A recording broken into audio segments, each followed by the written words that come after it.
awal tuan-tuan kerana hari lahir anak saya redha. Betul-betul Tuhan suruh saya redha hari ini. Syukur alhamdulillah. Komen sikit pasal performance hari ni kan, mungkin ada sedikit ketegangan tadi nampak. Dia macam ni. Kita faham juri itu dibayar untuk menjuri dan kita menghargai macam Tok Ram seorang maestro yang saya cukup kagum, Ibu Heti juga Safinas. Masing-masing ada interpretasi masing-masing. Saya belajar daripada legenda-legenda keroncong tanah air. 2 nama yang boleh saya sebut, 2 nama lagi saya mohon maaf kerana saya harus menghormati mereka, tidak mahu saya sebut nama mereka, iaitu Dato' Azizul Kamis dan juga Cikgu Syafi yang saya boleh sebutlah. Saya berterima kasih. Saya juga tadi sempat habis performance, saya telefon kedua-dua cikgu saya, keempat-empat cikgu saya. Saya mohon ampun dan maaf kalau saya ada kekilafan, kekurangan dalam saya membuat persembahan. Karena ini adat kita berguru dengan orang kan. Bila orang menurunkan ilmu, kita harus berterima kasih dan harus bersyukur. Kalau ada buat silap, kita harus memohon ampun dan maaf. So saya berterima kasih kepada cikgu-cikgu saya yang sudah mengajar saya sehingga ke subuh dini hari setiap malam. Pukul 3 pagi itu adalah setiap hari lah, dari hari Isnin sampai ke hari Ahad ini. Hari Sabtu itu pukul 5 pagi kemarin belajar. Jadi saya betul-betul bekerja keras untuk lagu ini dan saya bekerja di luar kotak keselesaan saya. Seperti yang diketahui umum, Nina tak pernah nyanyi lagu keroncong. Ini kan patah lagu Melayu itu kan banyak. Ada langgam, ada asli, ada keroncong pop, ada juga keroncong asli. So penyampaian dia tu berbeza-beza. Dia ada slurring dia, ada dia punya ngendol, macam-macam. Jadi saya harus imagine ilmu yang beratus-ratus hari, bertahun-tahun orang lain belajar, saya harus belajar dalam waktu yang 6 hari. Saya bersyukur saya mampu melakukan yang terdaya saya terbaik. Saya bersyukur itu. Dan saya berterima kasih kepada pihak juri yang memberi komentar sebentar tadi untuk saya. Sebab ini semua adalah input-input untuk saya memperbaiki kekurangan diri saya. Tapi harus juga diketahui seperti mana ya Tok Ram telah tadi info kan, saya memang tidak sama dengan artis-artis lain. Saya mempunyai suara yang besar, suara jantan. Saya bercakap pun cuba dengar baik-baik. Dengar baik-baiknya. Suara mak memang pondanya. Macam mana cara pun macam inilah suara saya. Ini adalah Tuhan punya, saya cuma pinjam. Jadi range saya itu berbeza. Kalau dikasih naiki dia, itu ini sudah dimaksimal. Saya sudah dimaksimal. Dia akan jadi sangat pening. Dan saya juga menggunakan head voice sebenarnya menyanyi tadi. Tapi mungkin karena tone suara saya itu ada besar, ada kecil. Jadi kedengaran dengan adanya orang di dalam dewan berteriakan kan. Jadi suara saya itu mungkin kedengaran satu tona saja. Tapi kan ada color-color lain. Saya juga menggunakan head voice saya macam itu. Angin menderu, dahan jatuh. Itu head voice. Muka masam.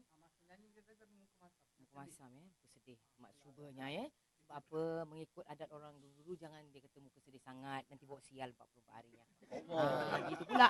Mu kena faham ya. Cikgu mak mengajar lain pelik-pelik. Mak ni. Okey, mak cuba. Angin menderu, dahan jatuh, menimpa batu kuburan. Kan dia ada patah-patah dia. So saya rasa cuma mungkin riak muka saya sajalah yang mungkin lain. Tapi suara tu memang ada. Tak tahulah kalau saya jadi babau lepas ni. Jadi memang jong riak muka. Nak dia vokal pun. Ada komen vokal tadi. Dekat sini tadi tu.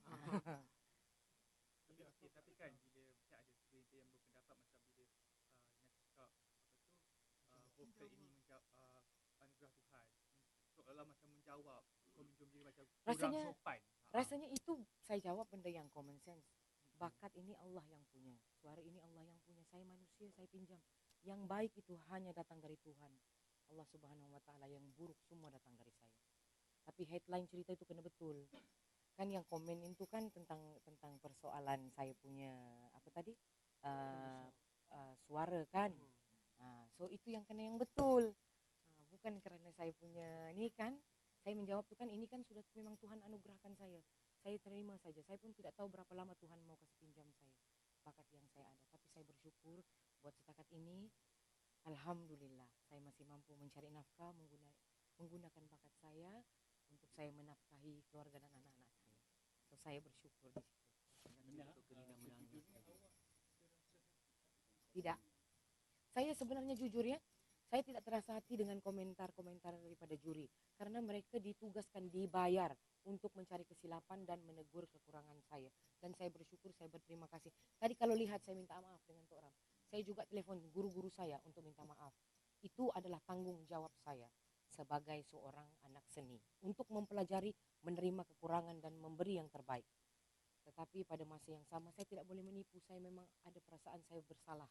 So saya menghubungi guru-guru saya itu, saya menangis, saya hiba. Sebab saya rasa saya sudah,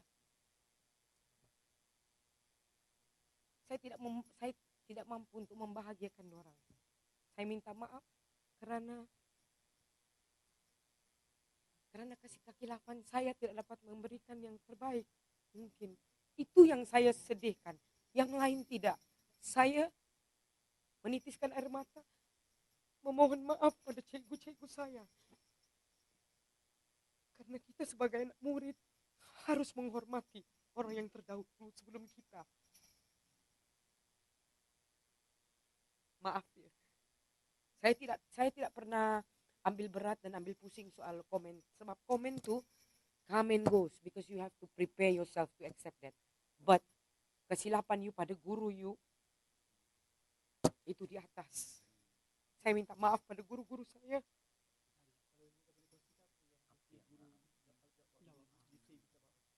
Guru-guru saya sangat bersyukur sangat-sangat. Sebab guru-guru semua cakap, Nina sudah berikan yang terbaik. Saya boleh bagi dengar voice note lagi. Mendorong semua cakap, Nina you already give your best. You sudah bagi yang terbaik. Mungkin hari ini kedengaran itu macam gitu. So kita menerima. Cuma perbaiki lagi kekurangan yang ada di dalam diri, di dalam persembahan. Untuk yang terbaik mungkin salah. Karena interpretasi itu jangan terlalu sedih. Untuk senyum itu tujuan dia supaya double meaning. Karena lagu orang dulu-dulu kan ada dua double meaning. Hari sebelum ini, masa hari saya buat rehearsal, memang saya mengaku saya menyanyi lebih baik sikit. Tetapi karena saya tunjuk muka saya memang sedih sebab saya betul-betul penat waktu itu. Dan saya ingat lagi saya cakap di belakang stage, ya Allah come what may, you know, before I sing. Dan Tok Ram tulis remark di dalam rehearsal tuh, kenapa dia nyanyi macam apa mayat mati, macam orang mati. Macam mayat hidup. He said that way, you know. So I fikir balik, I tanya cikgu macam mana, dia kata tak apa, cuba senyum sikit. Tapi this is a song about storytelling. So kalau you tengok balik, mungkin harus tengok balik persembahan saya. Saya banyak main facial expression. Walaupun saya ada senyum sikit, tetapi di dalam senyuman itu ada double meaning. Ada kesedihan. Bukannya saya happy, saya punya boyfriend mampus, tidak. Karena kan tajuk dia tu, even untuk pengetahuan semua ya, saya sampai bertanyakan pada orang-orang lama lirik asal lagu ini. Kerana dulu kita menggunakan bahasa pinjaman Riau in 1900. So bahasa Melayu kita adalah bahasa Melayu Riau. So contoh, bila tahun selepas adanya Malaysia, lirik lagu itu saya sendiri bertanya kepada Dewan Bahasa dan Pustaka dan saya tanya pada orang-orang lama. Saya tidak mau jadi penyanyi yang bodoh, menyanyi tanpa ada pengetahuan tentang lirik. Kuburan ditukar selepas 1957 menjadi guguran.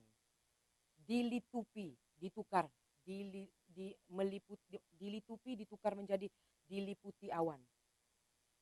Luput dari ingatan ditukar dengan lupa. Tak lupa dari kenangan. Contoh macam tu. So saya tak mau, saya nak nyanyi yang aslinya. Karena itu sebutan bahasa-bahasa sakral. Kita sebagai penyanyi kena ada ilmu pengetahuan kalau menyanyi. Jangan sembarangan, kena baca dan faham format lirik itu.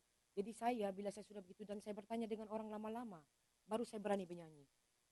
Sebab kalau tidak, saya rasa saya berdosa. Saya tidak buat saya tidak buat kajian tentang lagu itu, saya nak menyanyi.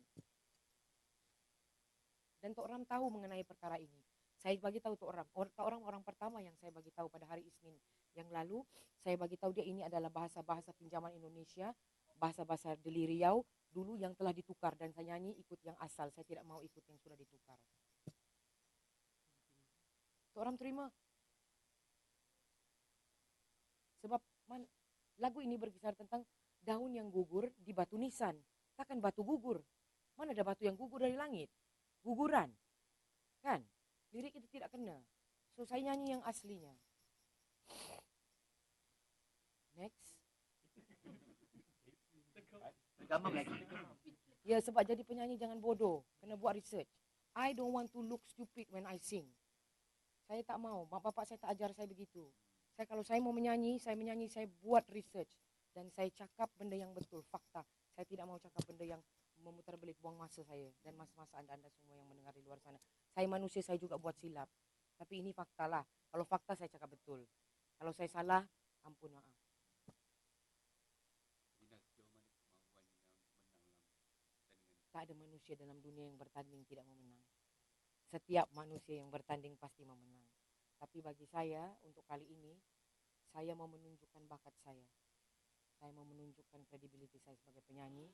Bakat saya yang saya mampu untuk bersaing, mampu untuk memberikan yang terbaik, mampu untuk yang paling penting lah, saya tolak tepi segala-galanya lah. Yang penting kasih saya mikrofon, saya mau menyanyi ikhlas dari hati saya. Karena apa-apapun dalam seni yang saya diajar oleh orang-orang yang terdahulu sebelum saya, menyanyi itu datang dari hati. Ikhlas.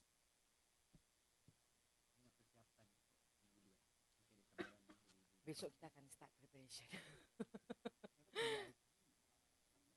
Kenapa pilih Azmi? Sebab Azmi seorang yang mempunyai bakat yang cukup besar, pertama. Kedua, Azmi ada sixth sense yang kita manusia biasa belum tentu ada. Dia ada satu deria yang dia sangat-sangat, dia punya pendengaran sangat-sangat bagus. Dia perfect pitch. Dia nyanyi dari jiwa. Itu yang saya sangat kagum dengan dia dan saya pilih dia atas suggestion daripada pihak luar juga, daripada pihak produksi dan juga seorang. Saya memilih untuk berduet dengan Azmi. Dan untuk pengetahuan semua, saya juga mempunyai anak yang orang berkelainan upaya, Rahmat.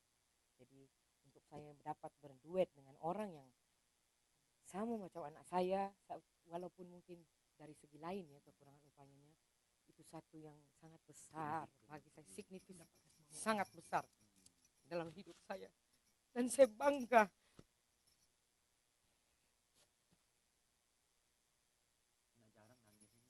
Sangat jarang. Hari ini hari lahir anak saya, Reza.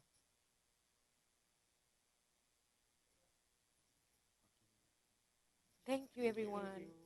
Thank you. Minta maaf ya.